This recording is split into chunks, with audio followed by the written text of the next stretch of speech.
आर्यनगर के राजा धर्मवीर, न्यायप्रिय और बुद्धिमान थे। उनकी एक बेटी थी, राजकुमारी आर्या। आर्या बहुत ही सुंदर थी। आर्या बचपन से ही अलग थी।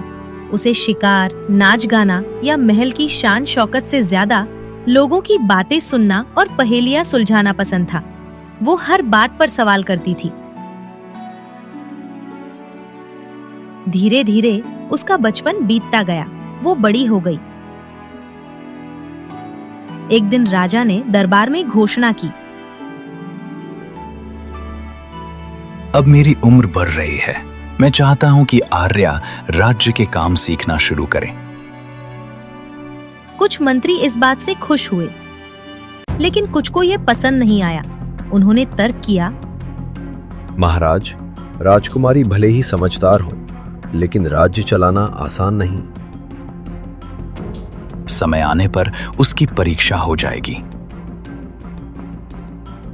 कुछ दिनों बाद एक साधु राज्य में आया। वो लोगों की बुद्धि की परीक्षा लेने के लिए प्रसिद्ध था। उसकी चर्चा पूरे राज्य में फैल गई। साधु दरबार में पहुंचा और राजा के सामने खड़ा हो गया। सुना है आपकी बेटी बहुत बुद्धिमान है। यदि वो मेरे 3 सवालों का उत्तर दे दे तो मैं उसे इस युग की सबसे चतुर राजकुमारी मानूंगा। महात्मन, यदि आप मेरी पुत्री की बुद्धि की परीक्षा लेना चाहते हैं तो अपने 3 प्रश्न पूछ सकते हैं। मुझे विश्वास है कि वो अपनी समझ और विवेक से आपका संतोषजनक उत्तर देगी। राजा ने चुनौती स्वीकार कर ली। साधु ने सवाल पूछने से पहले ही घोषणा कर दी कि उत्तर देने का अवसर पूरे दरबार को मिलेगा। साधु ने पहला सवाल पूछा, ऐसी कौन सी चीज है जो दिखाई नहीं देती फिर भी पूरी दुनिया को चलाती है? एक एक कर मंत्री, विद्वान और दरबारी अपने विचार रखने लगे। हवा, भगवान, समय। ऐसे सभी ने अपने जवाब दिए, लेकिन साधु किसी भी जवाब से संतुष्ट नहीं हुए। तब राजकुमारी आर्या उठी। उत्तर है विश्वास। कैसे? व्यापारी व्यापार करता है क्योंकि उसे विश्वास होता है कि उसे धन मिलेगा। सैनिक युद्ध करता है क्योंकि उसे अपने राजा पर विश्वास होता है। परिवार चलता है क्योंकि लोगों को एक दूसरे पर विश्वास होता है। यदि विश्वास खत्म हो जाए तो दुनिया का कोई काम नहीं चलेगा। साधु मुस्कुराया। सही उत्तर। अब दूसरा सवाल पूछा गया। ऐसी कौन सी चीज है जिसे जितना बांटो वो उतनी बढ़ती जाती है? धन, अनाज, प्यार। दरबारियों ने कई उत्तर दिए, लेकिन कोई भी सही नहीं था। तब आर्या ने कहा, ज्ञान। कैसे? यदि मैं किसी को सोना दूं तो मेरे पास कम हो जाएगा, लेकिन यदि मैं किसी को ज्ञान दूं तो वह मेरे पास भी रहेगा और दूसरे के पास भी पहुंच जाएगा। सही। अब तीसरा और सबसे कठिन सवाल पूछा गया। बताओ, मनुष्य का सबसे बड़ा दुश्मन कौन है?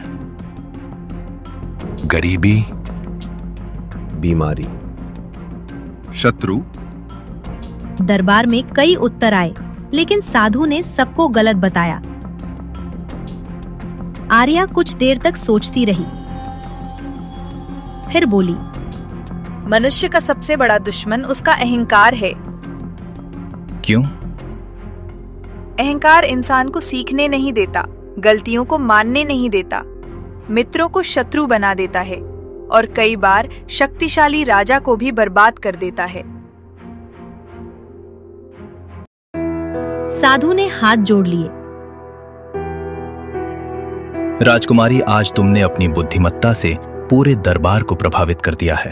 तुम्हारे उत्तरों में ज्ञान की गहराई, विचारों की स्पष्टता और विनम्रता का अद्भुत मेल है। मैं घोषणा करता हूं कि तुम इस युग की सबसे चतुर और विवेकशील राजकुमारी हो।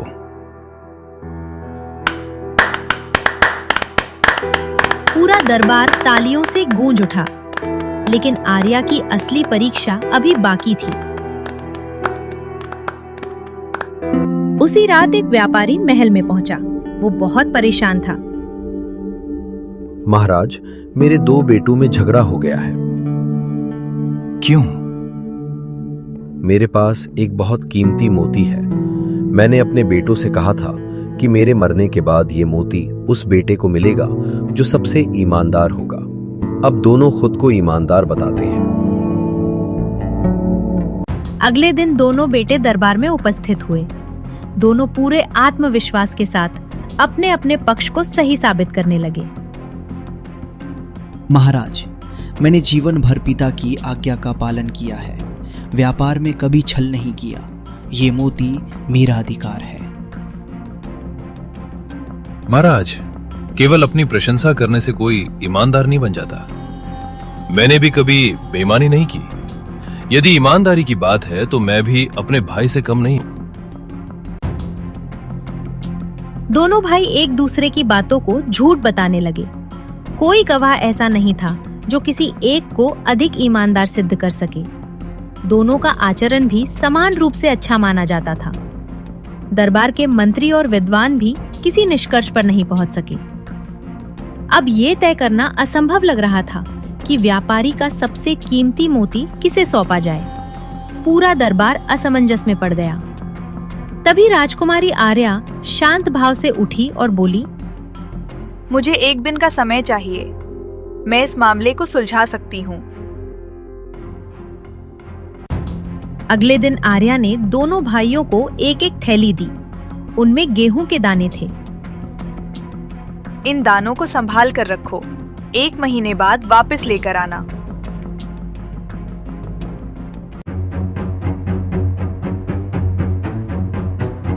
एक महीना बीत गया।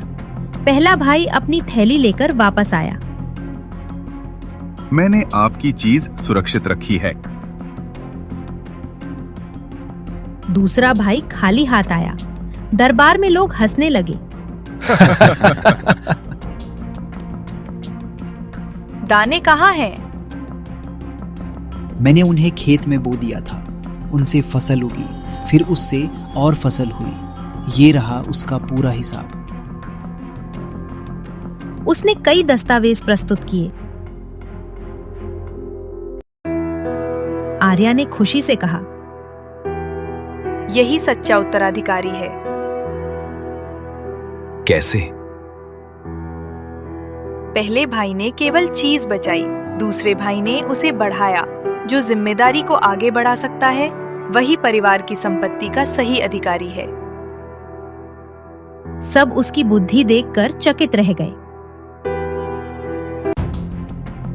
कुछ दिनों बाद पड़ोसी राज्य का घमंडी राजकुमार विक्रम दरबार में आया।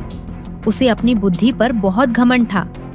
वो एक डिब्बा लेकर आया और उसे दरबार के बीच रख दिया। महाराज, मैं राजकुमारी से एक पहेली का जवाब चाहता हूँ। क्या मुझे इजाजत है? इजाजत है। यदि तुम सचमुच इतनी बुद्धिमान हो तो बताओ, इस डिब्बे में क्या है? आर्या ने डिब्बे को ध्यान से देखा।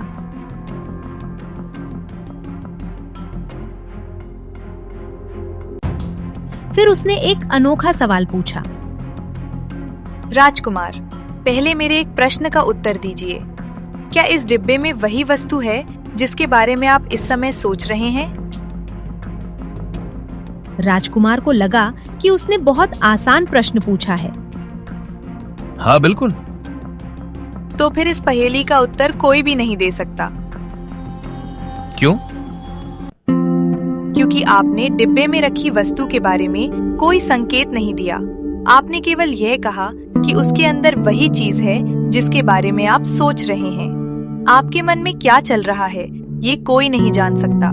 इसलिए उत्तर डिब्बे में नहीं बल्कि आपके मन में छिपा है। ये सुनकर राजकुमार विक्रम निरुत्तर हो गया। उसे समझ आ गया कि उसने ऐसी पहेली पूछी थी जिसका उत्तर तर्क से नहीं बल्कि उसके निजी विचारों पर निर्भर था।